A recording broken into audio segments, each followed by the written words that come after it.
Morning, everybody. Thank you to Brian and Dean for that great information. I'd like to talk to you this morning about two things that have helped me a lot with merchandising over the last 14 years as a golf shop owner. The first is new ways to increase sales, and then I'll get into establishing buying plans, which will lead very well into Andrea's program. I'm going to pass out a handout. There's 3 sheets here, so if you could grab the first 3 and pass them along. I apologize they're not stapled.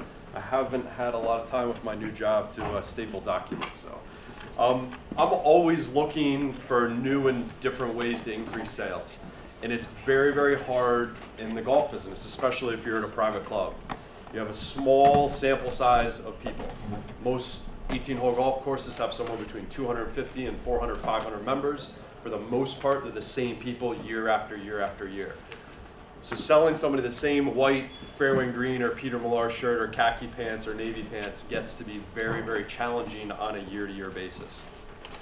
We have limited or no advertising at all. I know at private clubs you're pretty much just limited to advertising to your own membership. And then we have a very, very short selling season in the Northeast. If you really think about when we're doing most of our business, it's a 5 to 8 month period. So fitting in a whole month's worth of sales in a small period of time with the same people year after year after year gets to be tricky. So how do we do this? How do we increase sales? I always look for new brands that may fit our customer. Small initial orders, see how it goes, have an ability to open to buy to bring more in, but to get your foot in the door early is very, very helpful. Peter Millar 15 years ago was a sweater company. Very few people knew who they were. They started at this little thing. All they did was sweaters, for those of you who didn't know that. If you got your foot in the door early with Peter Millar, it's been pretty beneficial the last 15 or 20 years. There's some new companies on the market that I've currently done business with the last year or two, and I'm always looking to find new ones over time. Holderness and Bourne is one. They're a local company, New York company. They've been in business for 3 or 4 years. 2 gentlemen from the finance world actually started this company that had a strong interest in golf and in fashion. John Bourne and Alex Holderness. As I said, they're local. They're based in New York. For a long time, they were manufactured in the U.S. They know they're the largest from a pricing standpoint. They have some unique features. They have progressive sizing. They're also willing to go the extra mile. They have been very, very good to me. Our orders went from 24 pieces to 36. The last year we did over 100 pieces for them. For me to this group today is always look for those companies and how they fit into your membership to get your foot in the door early, to bring them in. They're new, they're different, they're exciting. Some of the other companies recently that have been like that, B. Draddy, Johnny O. Who knows what the next one may be. Maybe it's Andrea and Martin and Fennec to see how that will go. Also ways to increase sales from some of our traditional ways. Member guests, a big popular idea the last 5 or 10 years has been the shopping spree for member guests, where people come in a company, whether it's a Peter Millar, Fairway and Green, Nike, Titleist, FootJoy, whatever it may be, and you have X amount of dollars or points or items that a member and their guests can pick from.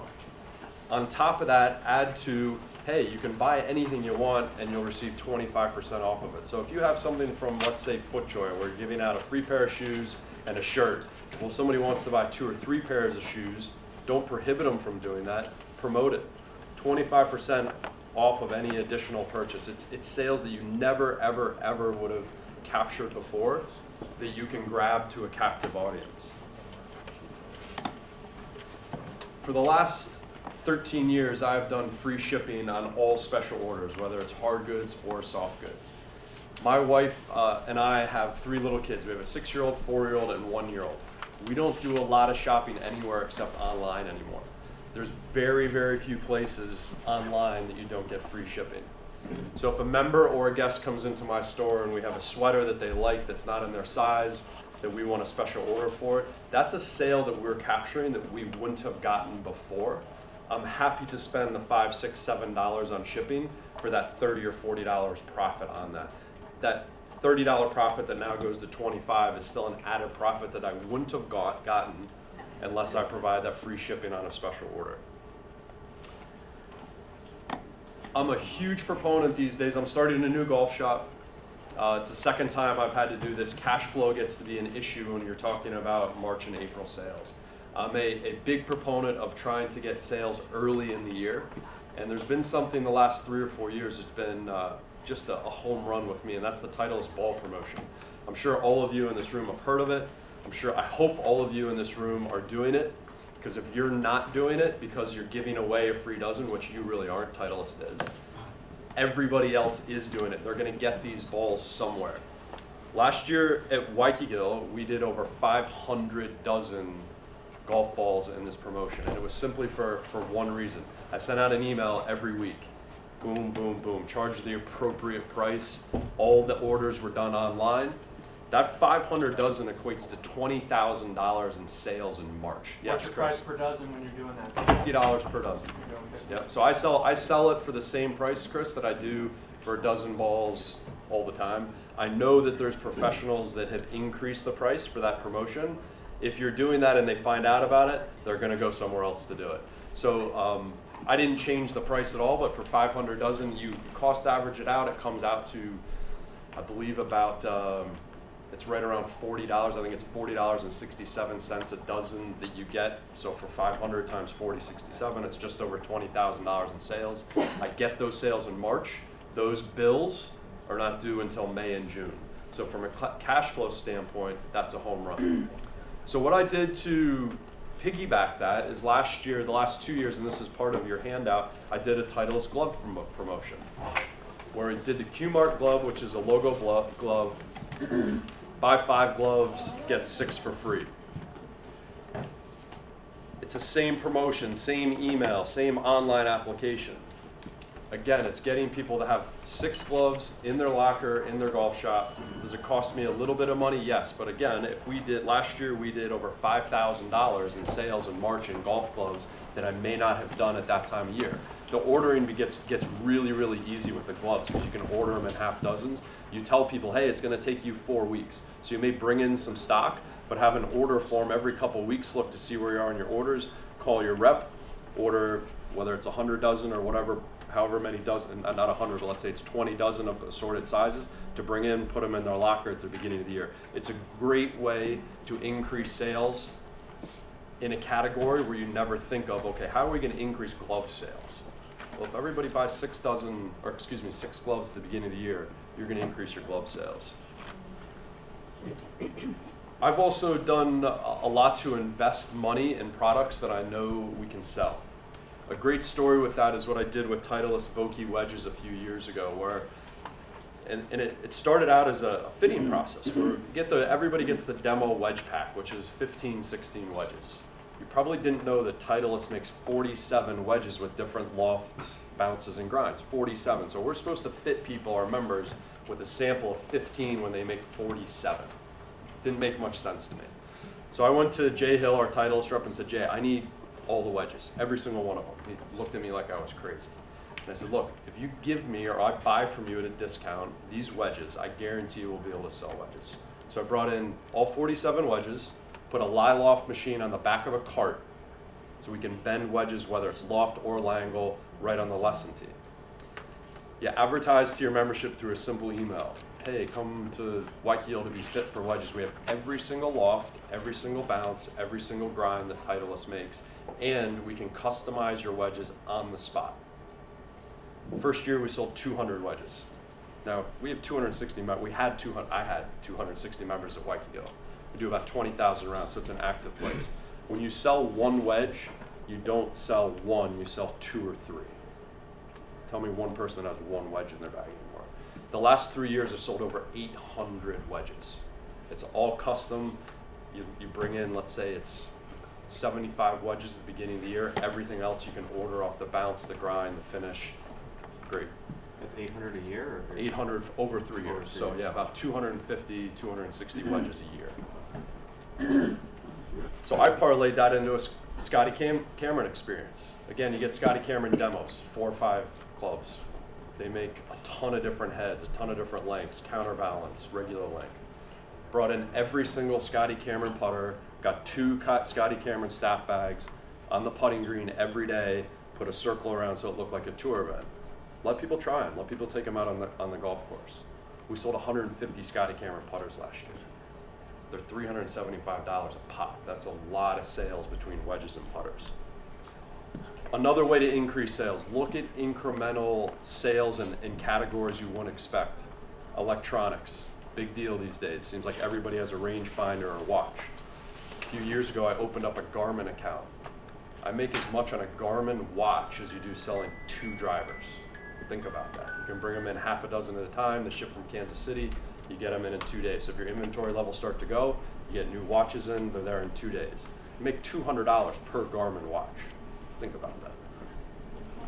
Shoe fitting day, golf shoes. FootJoy and Joe Schmerges, our rep in Westchester, they will bring a sales rep in. They'll do a shoe fitting day. There's 0 inventory for you. They bring in the people. You don't need any staff. Fit people for shoes, ship them directly to the club or directly to their home. We sold 50 pairs of shoes in 1 day with $0 up front in inventory. That's a lot of shoes in 1 day with no cost. I'm a big believer with any kind of merchandising and increased sales. You have to look at soft goods and at hard goods. I talked mostly today about hard goods on increasing sales, because when we come to all these merchandising seminars, it seems like it's always geared towards soft goods. But the hard goods, while your margins are smaller, your dollar amounts can be very, very high. So always look outside of the box to increase those sales. I'm going to talk briefly about establishing buying plans and then lead right into Andrea, because she's really the expert in this field. But I've had to, over the last 14 years, essentially start 4 golf shops.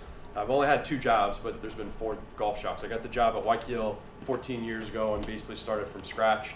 And then we had 2 floods that decimated the shop. So I had to start from scratch. I was coming into February and March with literally not 1 piece of inventory. And then now we're just getting the shop running at Westchester, so which is 2 very different operations. Waikeel was a shop that had 600 square feet. Westchester has 3,800 square feet. It's big. We have a club room, lots of staff, lots of people.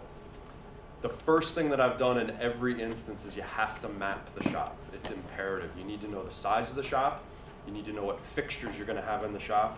And you need to know how many units fit in each fixture. Once that's there, once you have that map, then you start to come up with numbers. So as you can see, I've passed around a buying chart. I have buying charts for every single category, whether it's men's shirts, ladies' shirts, sweaters, shorts, slacks, hats, everything. The numbers that you see at the top, projected sales, projected inventory, projected purchase. Projected inventory is based on the mapping. Andrea can help you a lot with that. She's mapped my shop at Westchester. She's mapped my shop at Waikeel, where she comes in, looks at the fixtures you have. Okay, you can fit 18 units in this, 36 units in this. You come up with total. So this is how many units you can have on the floor at any given time. Projected inventory doesn't necessarily match that, however. Your projected inventory probably needs to be slightly above what you can fit in the shop in your key months, because you want to be able to feed stuff in. You don't want to get in June and July and have empty fixtures in your shop. That is not a good idea. The projected sales and projected purchase are based on one thing and one thing only: history. You have to look at your past sales. You have to look at your past purchases to get into your projected purchases. If I know I'm going to sell 12 shirts in March, I really don't need to have 60 shirts in there, but we want the shop to look full. Now, if you look at my buying for this year, my projected purchase was 72, but I'm at 118. For April, my projected purchase was 100, but I bought 170. Those numbers are way off. You have to realize I'm starting with a shop that has nothing in it. It's empty. So year 2, these purchases will look a little bit more like that. This is a continual work in progress. I just printed this out last night. So you can see I've already bought for ladies' shirts 583 units. I need 836 for the year. So I haven't done it most of my summer and fall buying yet. We have these for every single category. I don't follow these to a T. It's just an outline. As Dean mentioned earlier, I want to have room in here if we have a hot brand that I see to be able to bring it in. If we have a line that we're currently carrying that sells out very, very quickly, I want to be able to bring this in. So I just use this as a guideline. I don't use it as you have to have X amount of units in here all the time. The biggest thing I can tell you with establishing a buying plan and all of the mapping that I talked about is to get help. I have right now, and I've had a Waikilo shop manager. I currently, Sherry Ruiz is great. There's a lot of talented people in this section that can help you with buying plans. I also have always had an assistant who's been vested in merchandising and buying to help me. I think it's very important. We all love to teach, we all love to play, we all love golf. When you become a head pro, you're gonna make a big portion of your money by what's selling. So you need to have people in there that understand that and also have an interest in it going forward. And this ties into our next presenter. Andrea Rowan is one of the best in not only our section, but in the country from a merchandising standpoint. She worked with Summit Golf Brands, Fairway and Green, B-Dry, EP Pro for a long time, not just doing their merchandising locally, but nationally.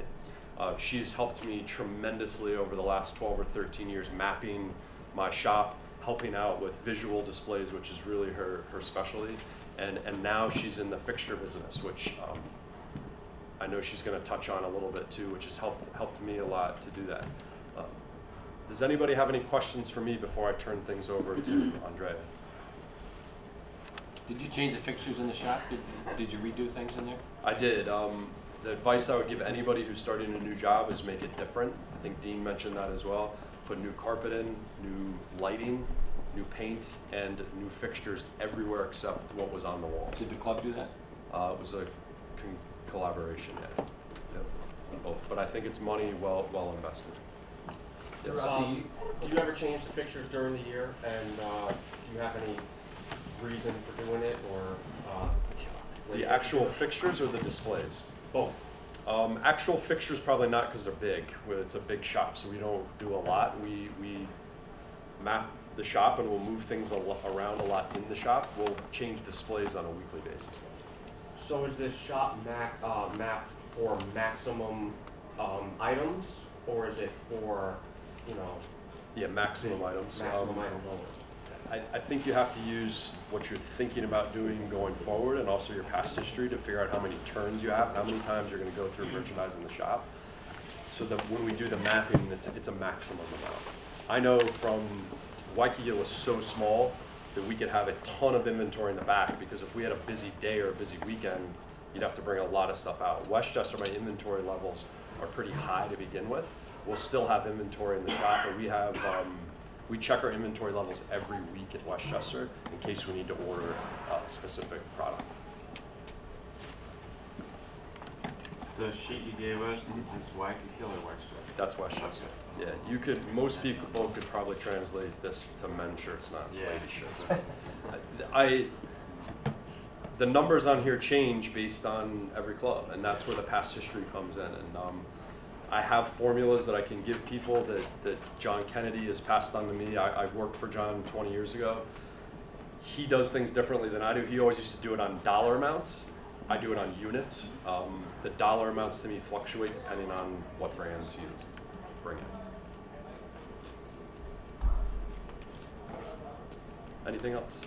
Yes? Do you have two different prices, or did you have, member price and regular retail? I don't. I keep the same price for everybody. All hard goods, I look at Dick's Sporting Goods and Golf Galaxy. I want to make sure that we're selling the product from a hard goods standpoint, the same of what we would do, what they could get elsewhere.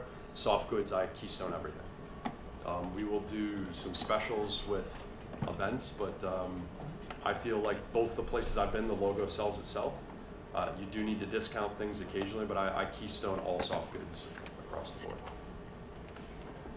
Yes, great. Ben, what do you recommend for, maybe not Westchester, but for a smaller shop, that the amount of lines, men's and ladies lines you carry? Sure. I know at Waikio the last 5 or 6 years, I pared down the number of lines. So I would carry 3 or 4 ladies lines and then 5 to 6, 7 men's lines. I found that at Waikio for men, Peter Millar was always 30, 40, 50% of my sales. So I was trying to bring in all these other lines, but because Peter Millar had such a big market in our shop, you were talking about bringing in 24 pieces, 36 pieces. That gets very, very difficult to merchandise. For the ladies, tried to streamline it where you have 3 or 4 different brands based on price levels and based on what I like. I ran into a problem, and it was my own fault a couple years ago, where every ladies line that I brought in was high end. It's great until you're left with excess inventory, and then you have a lot of dollars sitting on the shelf. So I try to segment it based on price and then what I think looks best. What do you use to liquidate, or do you liquidate? I use 2 floods twice, but no, I usually I have a little different philosophy than Dean. I don't like to sell things at huge discounts to my members, because they can, if they buy 10 shirts in the fall at a huge discount, they're probably not going to buy things at full price in the spring. I use Swing 'em Again Golf a lot, and then Chris Clark for all my hard goods, and he has some outlets for soft goods as well. The beauty, Greg, of Waikiki is we didn't have a lot of excess inventory just because the shop is so small. If I did a correct job buying, we would have very little at the end of each year. I may have a different answer for you come November, December this year. All right, Ben. Wonderful information. I'm sure, you know, and I'll say this at the end, but I'll say it now.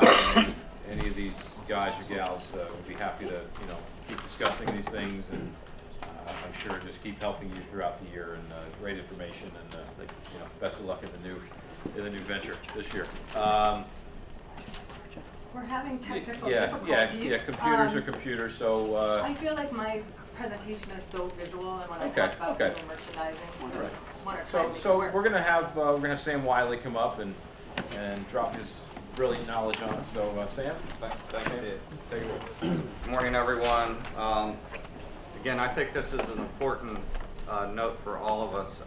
So much of our success, so much of my success is the team that works for me. I've been very fortunate to hire some great men and women over the years. Currently, I have a new golf shop manager. She came to work for me in 2016. Her name is Lori Palma. Ironically, I found her via a name that we've heard many times today, and that's John Kennedy. She happened to be a friend of John's. I've had basically golf professionals, men and women along the way, work for me, kind of running and helping me manage and visually bring my shop to life. Lori brings to me, she had 20 years of experience running her own, it was a Kids in Motion, or kids gymnastics program in New Canaan. So that combined with her expertise, she's a costume designer and makes probably 60 costumes 3 times a year for King Low Haywood School in Stanford. So she brings that knowledge of kind of how to interact and how to deal with the high-end customer in our area, as well as the importance of kind of getting things right so that you know, all the business things line up, as well as, again, this expertise as a seamstress, tailor, and her costume design. I'm going to talk about 3 different topics, but I also wanted to, one thing I didn't talk about, and Andrea hasn't spoken yet, but these are just some general merchandising thoughts, and these are kind of more bullet points and standards that I'd like to talk about before I get into some of my expansion away from kind of how to make it look good. And again, Andrea has been fantastic in helping me and my shop over the years make things look beautiful. So as Ben was saying, make sure you have the correct plan, make sure you know how much each fixture holds when you're buying, so that you don't overload these fixtures and end up with a lot of pieces that are jammed in there or colors that don't really work well. Make sure that everybody is aware that their doors and their main aisles are their oceanfront properties. So that's where people are passing every day, and you need to make sure that those are where your key product is. And again, along those lines, you want to make sure those avenues and those lanes to your counter are not straight lines. You want to make sure that they have to make their way and walk through and see maybe a nesting table or a 4-way as they make their way back to the counter. And then just a key phrase that we've probably heard over and over again, but eye level is buy level. So when you're doing your displays, certainly make sure that things are not only merchandised to bring your eye to them, but again, if they get too far low or too far high, they're not going to be there and easy for your members to see. Again, this is what I'd call standards, and hopefully everybody is doing this, but you need to steam all items before they go on the floor. Both sides, if you're hanging it, steam the front if you're folding it, but I know a lot of us get moving quickly as the season comes around, but that's something you all have to be doing. Make sure all your tags are hidden. Make sure your uniform paper folding your items, again, to make them look consistent. Make sure your hangers are the same and consistently facing the same direction. And this is a lot of basic stuff, but it's a lot of stuff that we kind of know or heard, but many times we don't do. Signage, make sure that it fits your shop and the decor and kind of the atmosphere you're trying to create. So this is a barber display, but it has a barber wooden sign. If you're going to use anything for kind of a sale, make sure that it looks appropriate. I use a lot of just picture frames and make them look appropriate kind of to the display. As far as props, make sure that you have a budget for this. I typically allocate $750 to $1,000 every year for Lori to go out and shop. Last year, Summit Brands was doing a big kind of clearinghouse of props. You know, we went up and saw Andrea and the Summit kind of warehouse up towards Danbury, and we picked up a lot of different things. You know, Lori, she's a great shopper. She loves to shop, so she's going to Home Goods or she's going to flea markets or antique stores. But she's buying things, again, that help bring the clothing to life, because you just can't put shirts on a table. That just doesn't fly. Mannequins, make sure they're consistent. You know, kind of a guideline for that typically is one mannequin for every 100 square feet of your shop space. Make sure you have bust forms full length. You have kids mannequins, women's mannequins appropriate. They have infant mannequins too if you need those. Also, as you're putting a display together, many times, you know, for me, again, I'm not doing most of this stuff anymore, but I can tell you when I like something, when I don't,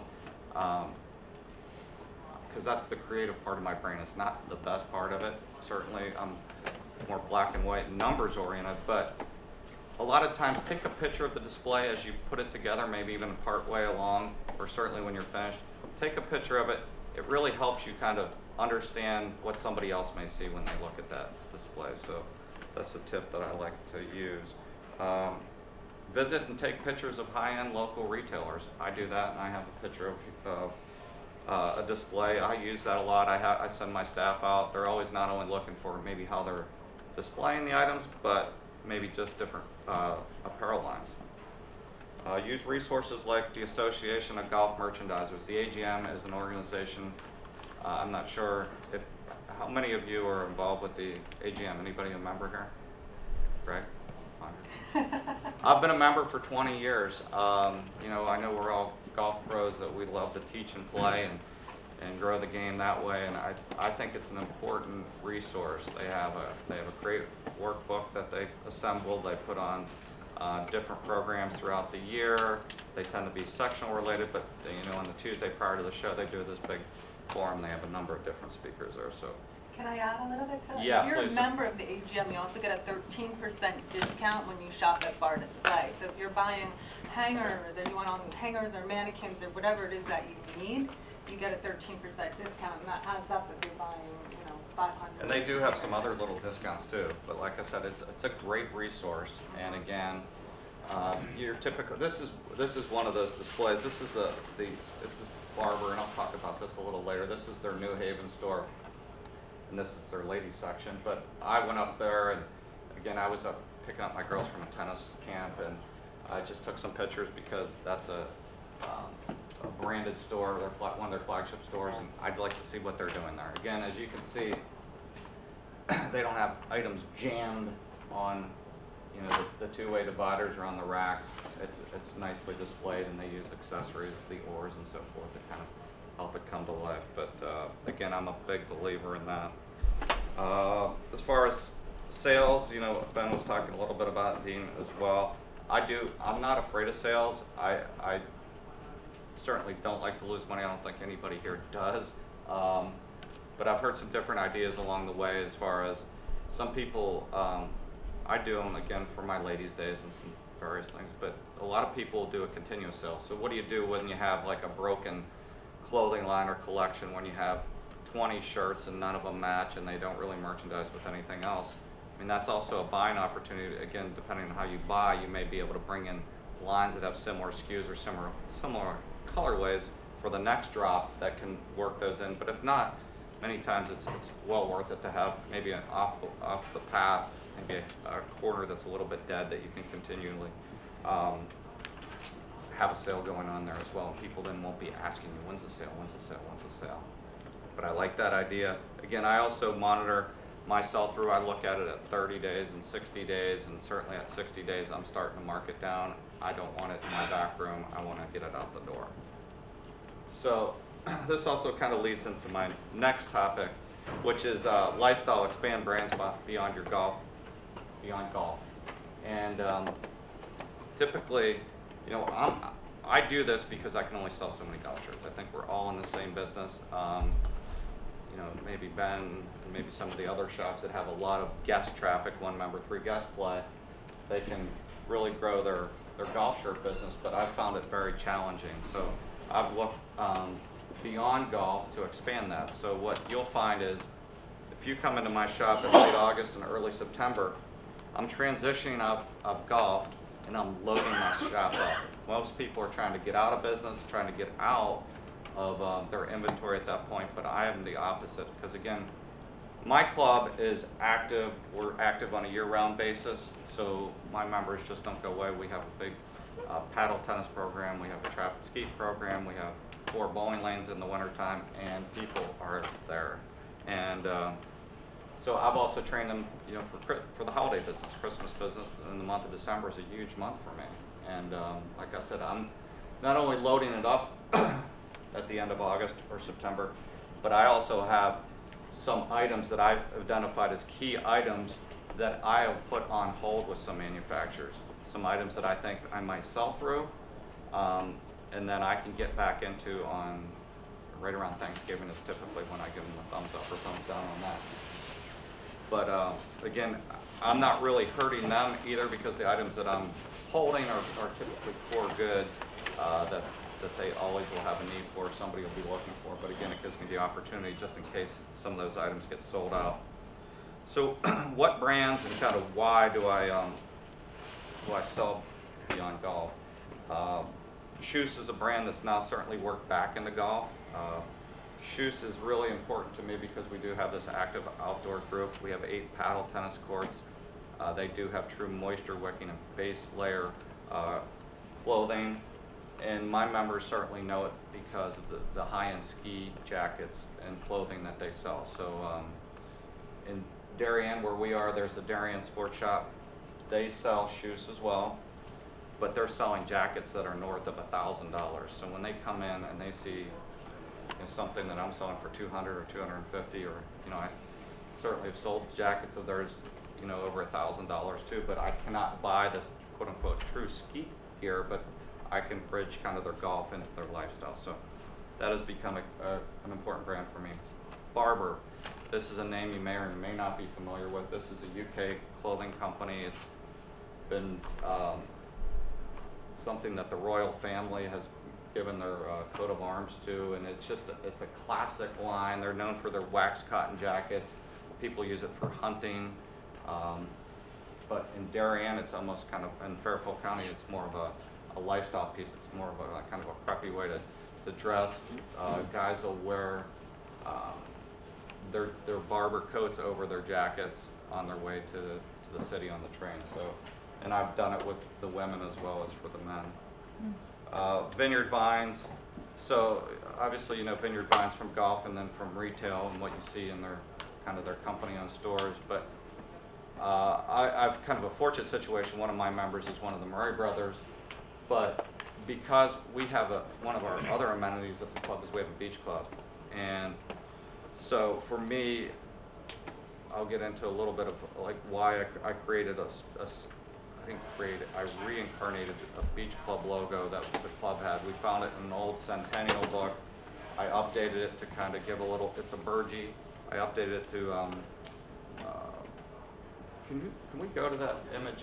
It's just, there's 4 images on one page. This is a B-Dratty display, EP Pro.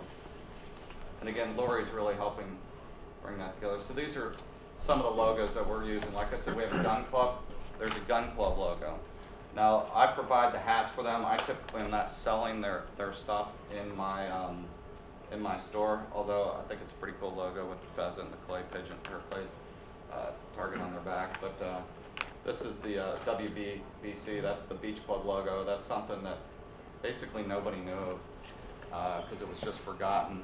And like I said, we updated it to add a little wave to it. It's a burgee, and that kind of mimics what the New York Yacht Club looks like.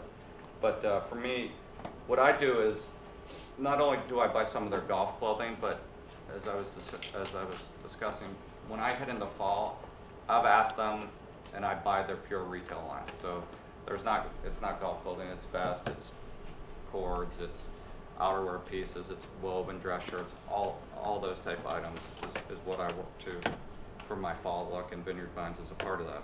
And again, what I also will use them for in the summer is I'll pop that logo on hats and shirts, and I'm working towards hoodies and flip-flops and D-ring belts and those type of things. The disconnect a little bit is the Beach Club's 10-12 minutes from where we are, so I'm not at the location. It aligns better if you have a little retail outlet or a little retail window where I could sell that down there. And the club has been fine with me doing that. Another line that I sell outside of golf is called Guide, and you may or may not be familiar with it. They sell heated gloves, vests, and jackets. They've kind of gone through a little transformation since Tom Nolan left. They're trying to really refine their identity, and why I like that line. And again, I kind of found the next owner slash president kind of running that and still stocked it for the fall. Was our women love it for paddle tennis. You know, it's a battery operated. They can adjust the level of heat. They tend to be a little more cold than the men, and they have adopted it for some of their paddle uniforms or paddle pieces, as well as if they're sitting at hockey rinks all winter long, watching their kids' hockey games. So it's a good piece. Peter Millar, which we're all aware of. Again, I get out of the knit golf shirt business. Typically, my last drops are in July. I won't bring in unless I need golf shirts after that, but from Millar, it's wovens, it's 5-pocket cords, it's outerwear, it's high-end leather jackets. I try to create that whole lifestyle piece and move in that direction. And again, what I'll do is, they have a shearling leather jacket, and I'm doing it with a couple companies. I'll bring in and basically do a mannequin piece. I'll do it size large, really dress up a mannequin, high-end, and let people buy off that or buy that jacket, but it certainly makes the shop look great. You don't get too deep in that inventory, and you can still get to that product. And then another brand that everybody's kind of familiar with, Wayfash has been doing the double insulated glassware or drinkware, and Yeti's getting into golf now. So I'm opening a Yeti account because my members certainly love a cocktail, and I'm going to be able to use it. I think I'm going to use it one of their hoppers, one of their soft cooler bags for 110 pieces for an outing. It's expensive stuff. They are able to etch your logo. That etching process is $6 a class. It's expensive, but my members know the brand. They align with the brand. They want to feel like they're the rugged outdoorsman, even though they're the softer country club types. But I think they'll be excited when. So I'll be, when I do that, I'm not just doing the glasses. I'm doing their Tundra coolers, and I'm doing their soft coolers, and I'm going to create a whole display around that as well. Can I ask you something, Sam? How are you coming up with your idea? What made you decide to bring Yeti? I listen, meaning I look at, like, not only just going and visiting stores, I had a couple guys that are walking around, they had one in their hand, and I'm like, why not sell it, for me? I'd love to put that Beach Club logo on it because they can only etch. I just don't think it brings that logo to life, because I know I could sell that a lot more. But whether it be Barber, or whether it be Yeti, whether it be any of these things, I'm always... I saw it. Yeah. Did you find it? All right. I think those are all important. So I try to be very in tune. It's important to me. I like similar things that the members tend to like, and then... I think all the brands you're saying are all brands that I have and I would buy. Right. So how do we get to incorporate that in the golf shop, and how do you, I'm just wondering, I would do that, you would do that, how do other people pick up on these trends almost? Well, again, I don't know whether they're trends or whatever they are. They're just, as I said earlier, I can only sell so much in the golf world. Again, I'm growing my club business tremendously as well, but I think that, you know, I just picked up the phone, I made the call. I was down at Barber on Tuesday, I saw the line, and I walked through that for 2 hours, and if I go to a resort or if I go to another club, I mean, I go into everybody's golf shop and I look through everybody's, you know, what are you selling? What are you, you know, what are the little gifty items? All those type of things. That's how I learn. I mean, it just doesn't intuitively come to me. I mean, some of these things, like I said, they kind of align and then they make sense because of the gun club, and so that's an alignment to me. That was an original alignment. You know, Beach Club, obviously, you know, how can I attack that market? I've thought about having a kiosk down there. I just don't. I can't look over promotional. I don't want to be over retailed. I have to kind of softly do that, and that kind of gets into one of my other topics. And hopefully that answers some of your questions. But if there's anybody else that has a question about that, please raise your hand, and I'll be happy to share what I made. Think of it. One of the other things that yeah, can we try to click on this? Block. Well, if this comes up, great. If it doesn't, Andrea, she's ready to go. But let me see. It's all right. This is something, again, that I started a conversation with Leah Turner, who's the new retail manager at Baltusrol. I had forever I put in my newsletter, please, you know, I start early, please let us know if we can help you with corporate gifting. I do it now, I also do it at holiday time. I've asked people, you have to ask many times, people are not going to necessarily hear you the first time.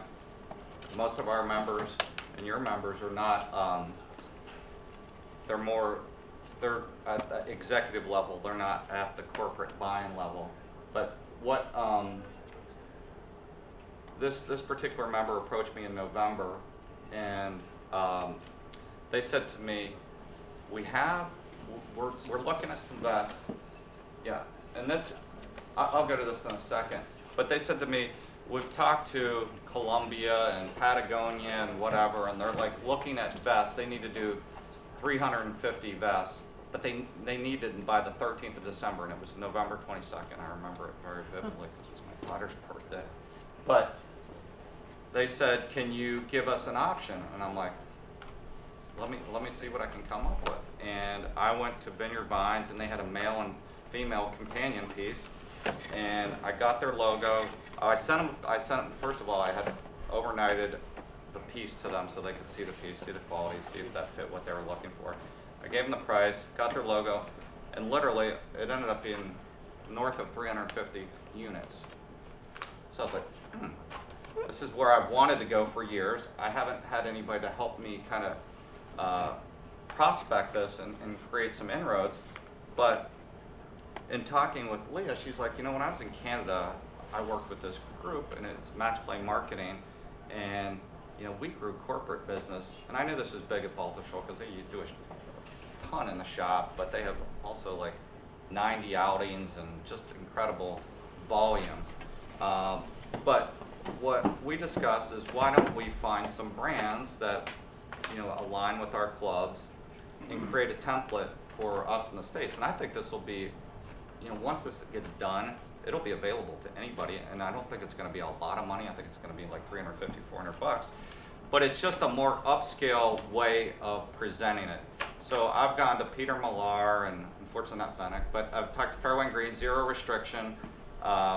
We've talked to Titleist, Tika Leather, Sterling Cut Glass, Yeti. So basically, we're going to put on, we're going to show with this corporate lookbook some items with branding, corporate branding on it. It's not going to have the company that they're looking for branding. But if you open this up, if it opens, and this again is not how I would do it because this is a little bit too commercial to me. But they have various pieces. So I said to these companies, give me 4 or 5 items that you're going to have in stock throughout the year that I can say, you know, and I can present and start the conversation if nothing else. and I think I can grow this business. And this could be either something you would email out. You might not feel comfortable emailing that. You could put it on your website. It's one of the drop-down boxes. You can embed it into your email signature so that they'll see it and they'll go, what's this? And they can click on it. But this, I think, can really start to move the needle on this. And so I'm excited about this. And she's been so busy down there because she's just starting up her retail shop after Doug's left at the end of December. So we're still kind of in the infant stages of it, but again, I think this is a really big opportunity for us to expand our corporate business. So what I then said to this company that I did the vest for in December, I said, what other items do you typically go out and buy? Well, I get this email right after the show. She's like coats, umbrellas. She's like phone chargers, notebooks. She goes, we might be looking to do 300 more shirts, 300 more vests, just like giveaway gifts. I'm like, this is a huge opportunity, and all these influencers are at our clubs, and if they help us get to the right people, I think there's huge opportunity there.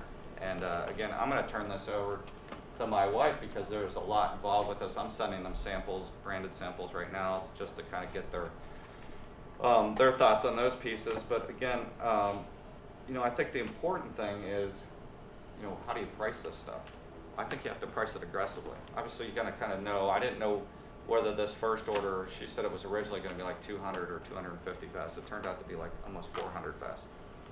So, typically when you're buying quantities that large, the companies are going to give you 10 to 15% off, and they're going to give you free logoing, free digitizing of the logo. I mean, this can be fairly low, 10 to 20% margin, and you're going to make a lot. And I think you have to be a little sensitive, and like I said, you got to be careful as to what the vendor is giving you that you can pass on. But if you start to get this business, it becomes almost phone call business. They're dealing with ASI accounts, which are people that are out there. They're typically having larger margins, 35 or 40% they're trying to make on items like this. But again, where my member was coming from is we have quality products in our golf shop. That was what he immediately thought of, and he said, why don't we talk to Sam and see what he can produce for us. So that's the corporate lookbook, and again, it's just a nicer version. And I probably wouldn't put all these arrows on there. Like I said, I'd probably make them a little bit what I'd call more classy or first class, but kind of the idea is that just a more professional presentation in a digital format. And then lastly, and I'll just finish up quickly before I turn it over to Andrea, is just product training. I said, why product training? Well, why not? Because not only does it have to look good, but you have to be able to sell how these products function. You do it through just like we do with most everybody. Invite your reps in. I have them all come in this spring. The hard good reps come in the fall. They all want their pre-books, but I bring them back in the spring so they can kind of walk us through. So my staff is refreshed on that.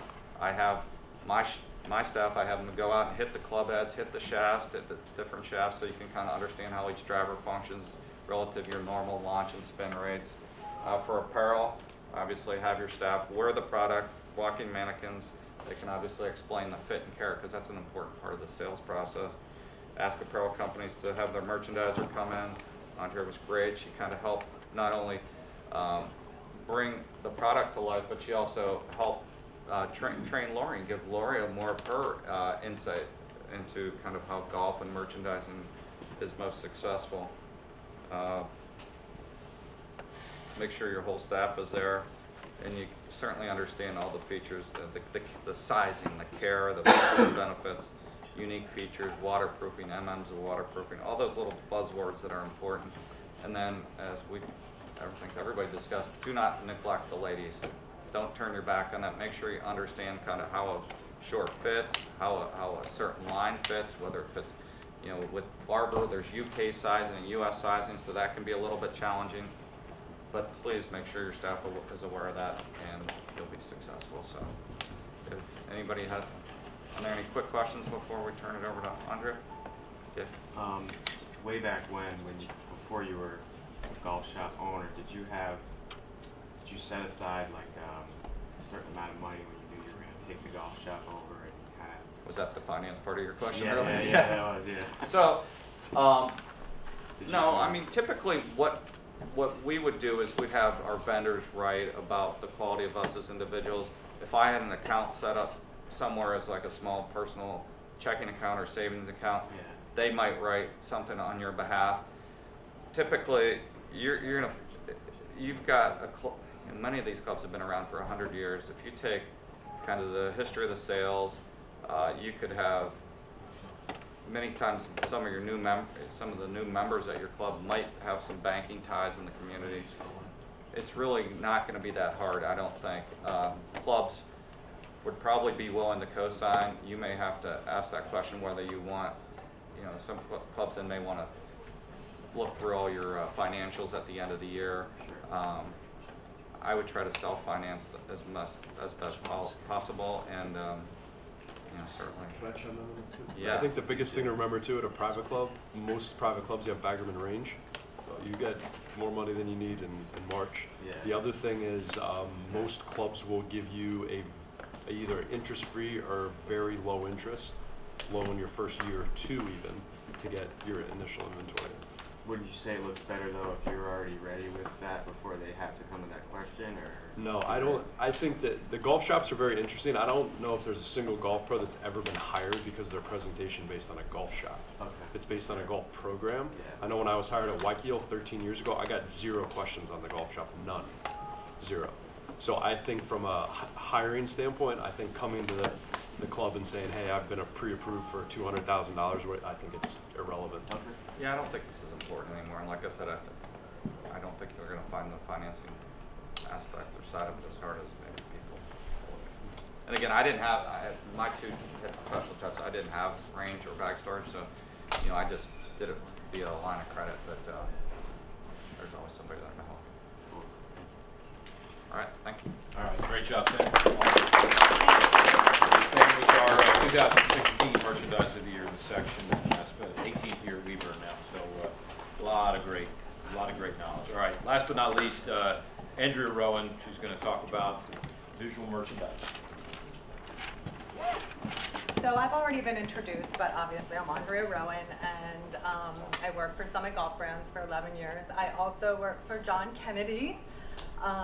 He is a great mentor of mine. And just recently I've left Summit Golf Brands and I've moved to Fenwick & Martin Golf as a rep for the first time. So I am an independent sales rep, and I also started my own fixture line. And I am creating a one-stop shop for golf pros to meet all your visual merchandising needs. Fixtures, hangers, props, whatever it is. So there's so many things on the market right now, and it's hard to pick the right mannequin, the right hangers, the right props. So soon, in the next couple of years, that's my goal, is to really develop and formulate this website. Right now I'm going to go over the 10 successful steps to visual merchandising. I actually wrote this for the AGM, and when you become a member of the AGM, this is part of their manual. And another thing is, it kind of sums up everything that Ben and Sam and Dean have been talking about, and it gives you the tools to create these displays and create the kind of shop that you should want to have. So the first step, sorry, what? Oh, okay. The first step is create a map of your shop. It's just a drawing that obviously plans how the merchandise should be placed on the floors and in the walls and on tabletop. They also create product and fixture balance, which I'm going to get into, but it also helps you identify your key focal point. That's where your mannequin and your mannequin display should be. It also gives you an exact count of how many units you need to fill your shop. Oh, I didn't put that. You can, you know what, I just drew out a shop. I'm going to show you a simple drawing to map out your shop. You know, this is how you can plan each wall. I know I'm gonna have my mannequin group in the front, and then I'm gonna have a face out, and I'm barring all along the bottom if you just wanna pass. This is, can y'all see it? So this, I just used in PowerPoint, I created this grid, but right here, I know that I'm gonna have a golf shirt, spring jacket, shorts, and quarter zip for my spring buy. In the middle, I know I'm gonna have a focal point. I'm gonna have wovens down here. And you know exactly how many units you need to fill this cabinet, 150 units. And we're gonna talk about your focal point in just a couple of minutes. But on your focal point, that's where you want to dress your mannequin in a woven, then this quarter zip, and then the spring jacket. And what that does is it tells a story of what that cabinet is holding. Because you don't know that because they're just hanging in here. So once you plan out your shop, it's gonna give you a plan of what you need and everything that you need to make a true and a focal point that will tell the story.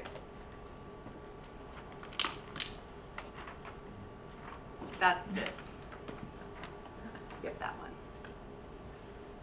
So your focal point is the key to any display. It's a strong focal point. These are the components that draw your eye into the display. Next. So as I said just that, a focal point can be a mannequin grouping, merchandise, props, professional signs. A shop should have a focal point display every 6 to 8 feet, and built-in cabinets or slat wall or every tabletop. And this kind of goes back to every 100 square feet, but every shop is so different. So you really want to look at each wall and decide, I'm going to have a focal point in each center. And I always start in each center of each wall. And then as you start selling down, your focal point can become the two opposite cabinets, and the center can be a face out because it takes up more space. You never want to look like you're going out of business. You always want to make your shop look nice and full. Can you see? Am I in your way? Okay. So this is the focal point.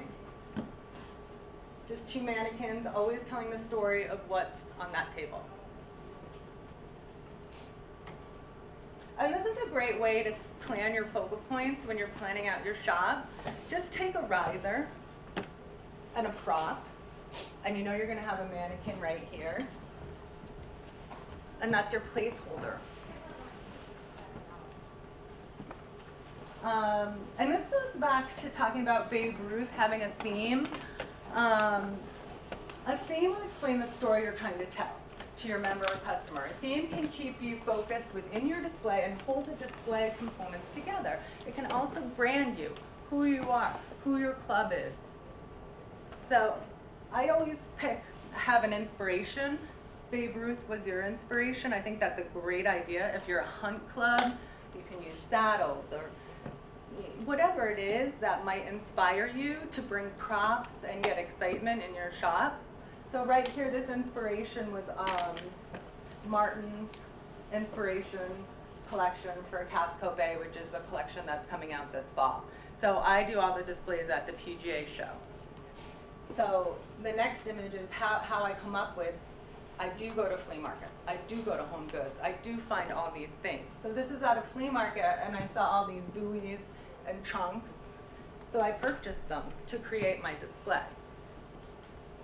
So the next image, that's just a part of that nautical flea market. This is the display, that's how it came out.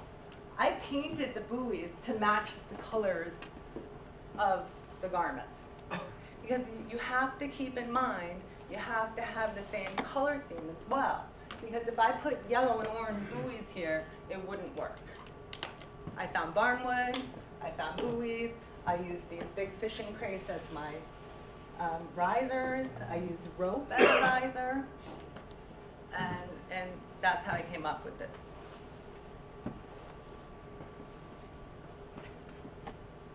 Step 4 is to create balance with visual rhythm.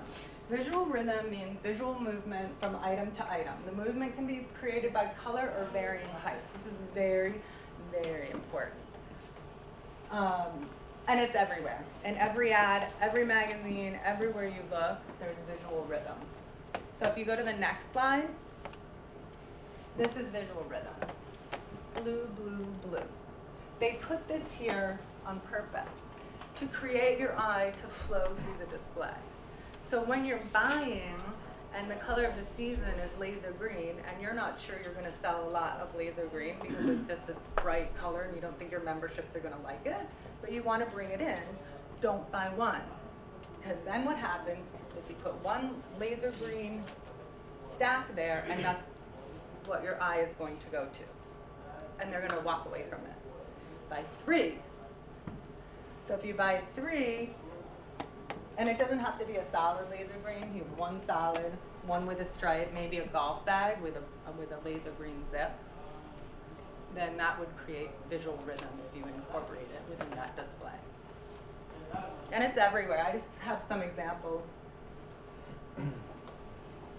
Visual rhythm, even in master painters. This is a display I did for Zero Restriction. And just a little bit of yellow showing here, but that was just enough to move your eye through this display. I put the yellow balloons in the center. So after you create your, now you know, so that's how you have to plan your buy. Then you get into your shop, now you know how to set your display. But I don't really even think about it. I set the display and then I step back and I look in and then I start moving piles around. Like, okay, this yellow needs to go here, I'm gonna move one here and create my triangle. So when you're buying, are you buying a shirt, a yellow shirt and then a yellow vest and you just know, okay, I'm gonna have to find something else yellow to put when I have my display, or I'm gonna buy something else? Yeah, a prop. It could be a prop that you put on your topper display.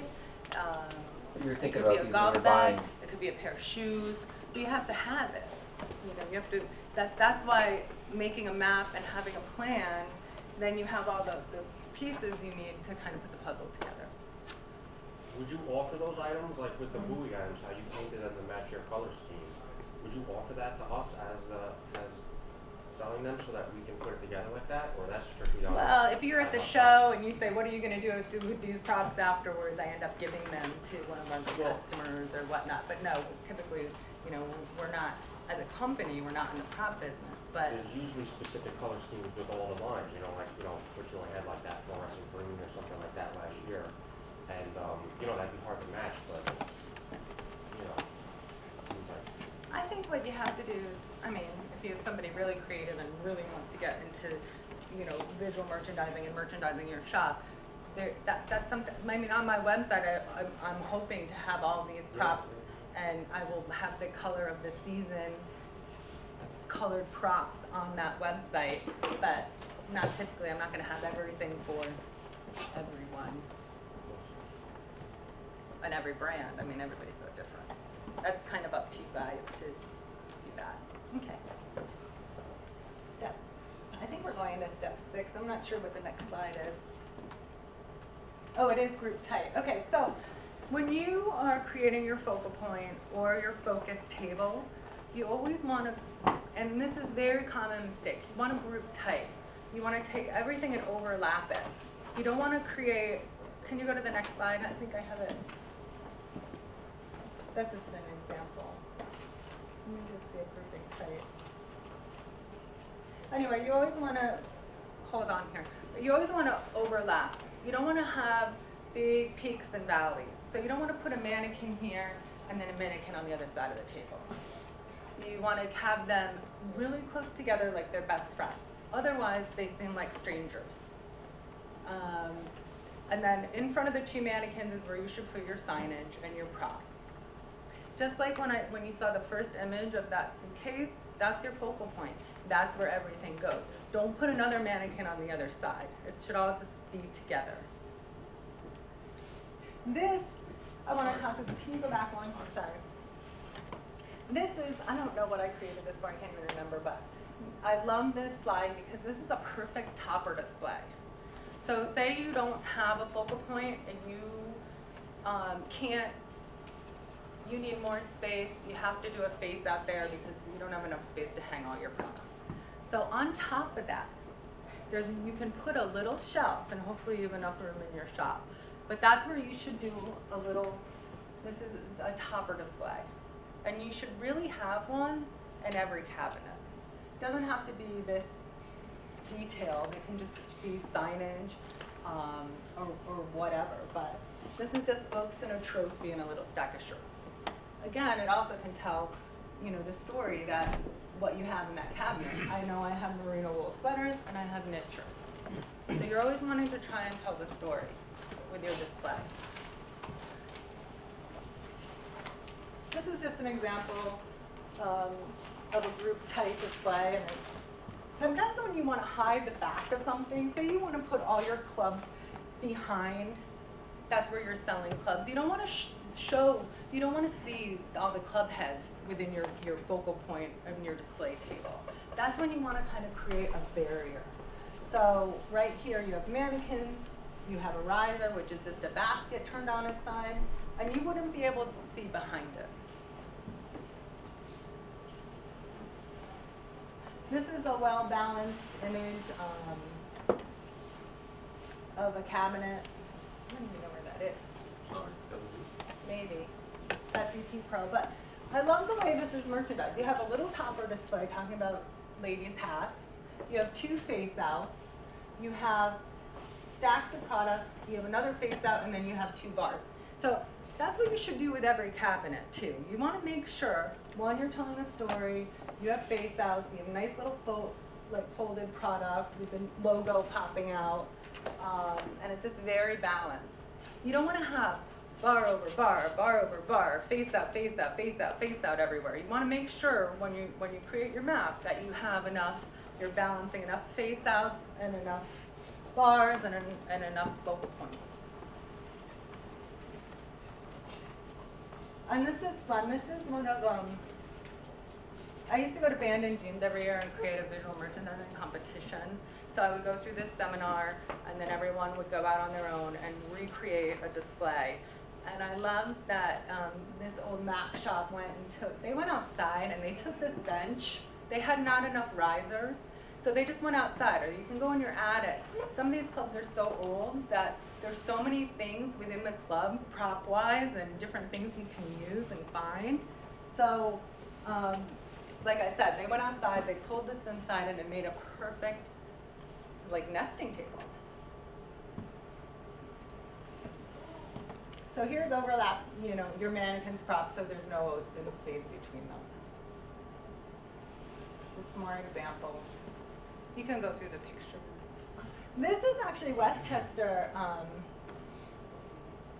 I did this a long time ago when fall was here. It was almost, there were just too many empty fixtures. So we took some of the fixtures off the floor and just created a focal point telling the story of fall. So that used to be a table, but now it's just a nice display. So you're not looking like you have an empty table. Step 6 is outfitting. Outfitting is really important, and Sam talked about that. He outfits his customers. And you just do it by buying coordinating pieces, not just knit shirts. Buy shorts, buy the quarter zip. Make sure they all coordinate, because then, to the next slide, you create multiple sales without really verbally selling. You know, when I, even as a gift, when I usually give somebody a wind sweater, I give them a woven that goes with it. So when you're buying wind sweaters, make sure you buy coordinating wovens, or even knits, so that you always have the opportunity to create multiple sales.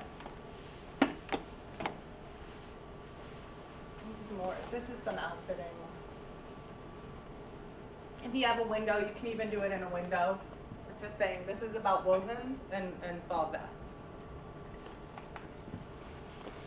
Step 7 is really important. It's low in the front and high in the back. You want to create multiple levels with crates, lifters, products. You want to place the largest components, obviously, in the back and the smallest in the front. So the flattest piles in the front, highest piles in the back. This is a thing, too. You don't have to I mean, those of you who paper fold, you don't have to paper fold everything. Leave some of your knit shirts flat.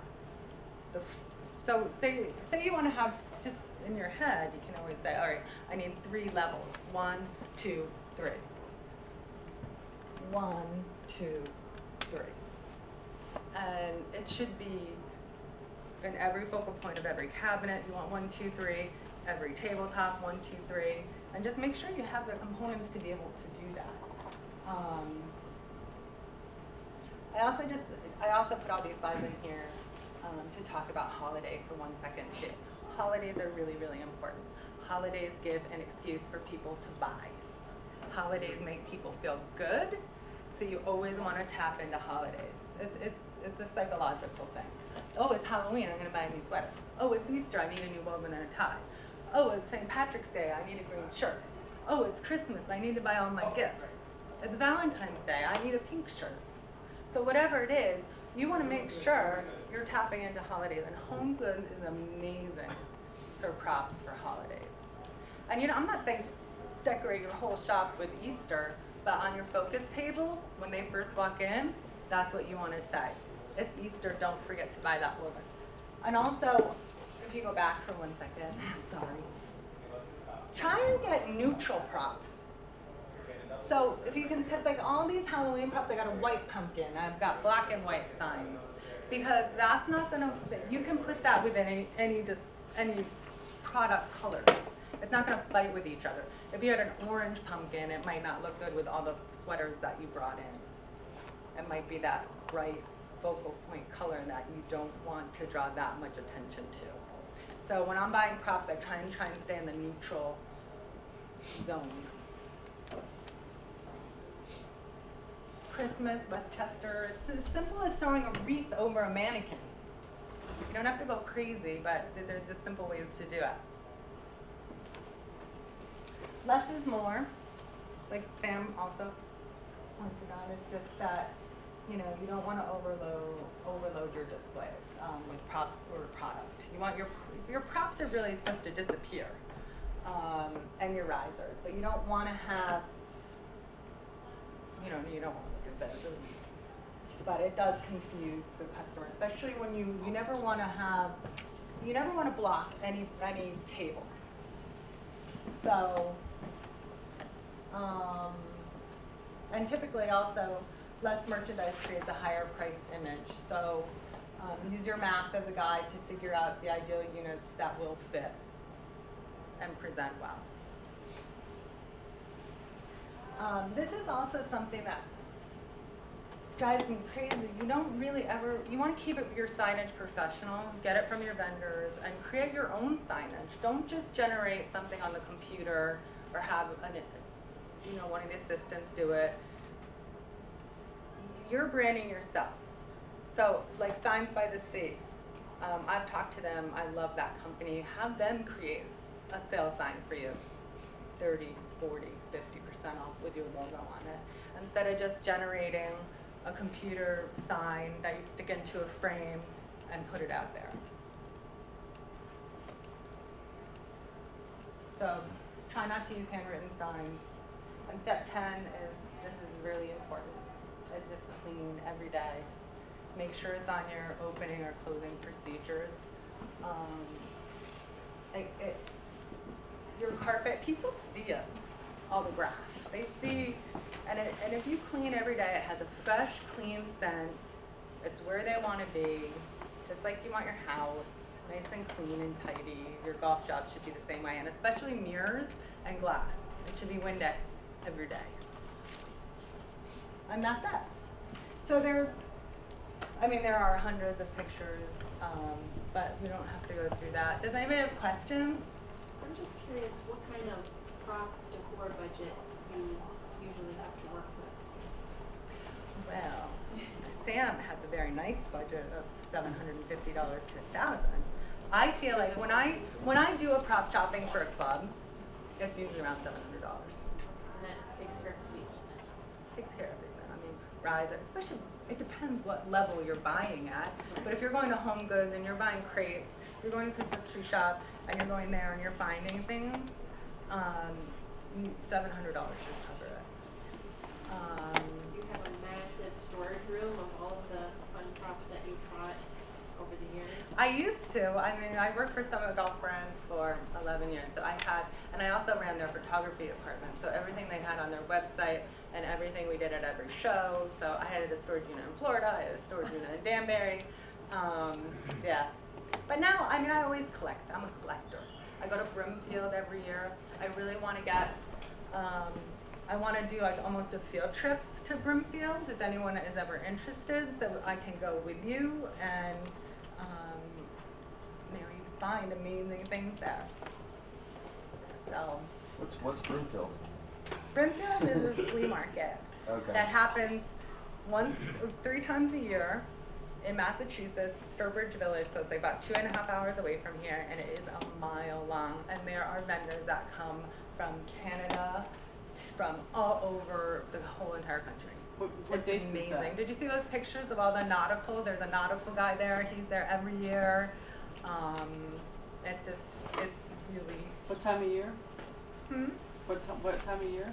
Well, that's the hard part. It's always a hard part for me. So there's one in May, there's one in July, and then I always go to the September one.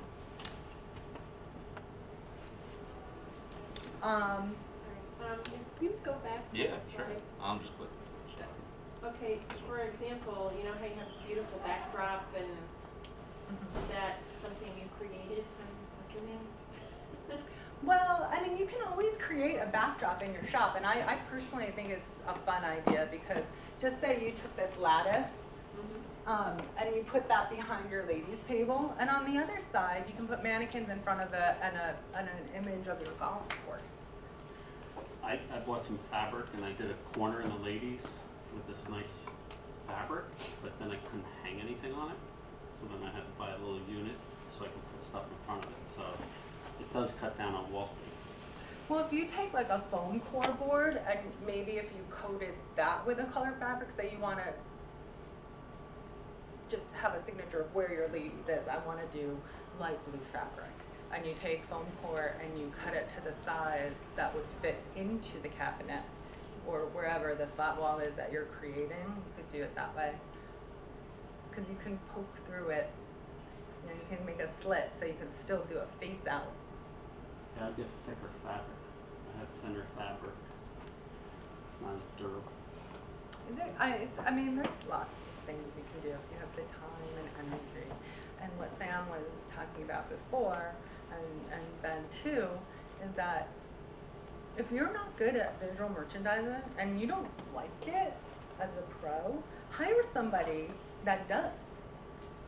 Because this is somebody's passion. They love this. And that's where you bring that into your shop. Or even if you don't have that in the budget, you can hire. I used to always, as a contractor would go in. I can help anybody. If anybody needs help, let me know. I can come in, we can map out your shop. I'd be happy to do it. I just did John, the new pro at Wackagill. I spent all day with him yesterday. He bought a new fixture of mine, and in exchange, I spent the rest of the day helping him set every wall in the shop.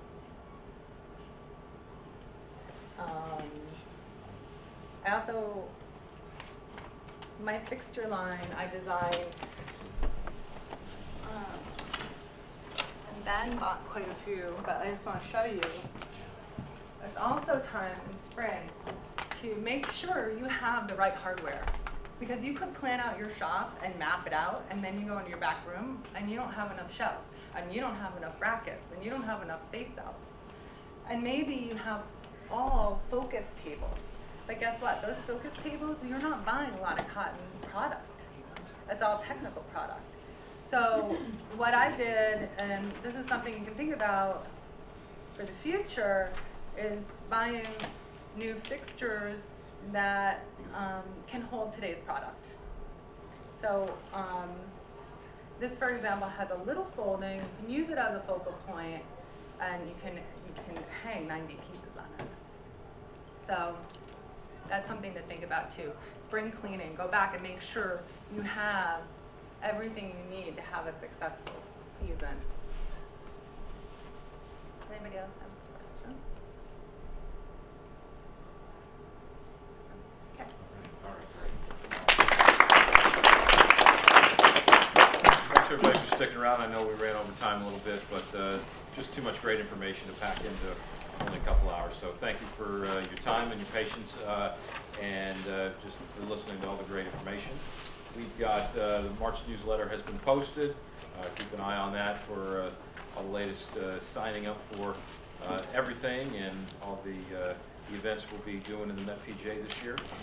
And next week we'll be at Fresh Meadow talking about getting your golf game ready to go. So thanks everybody. See you next week.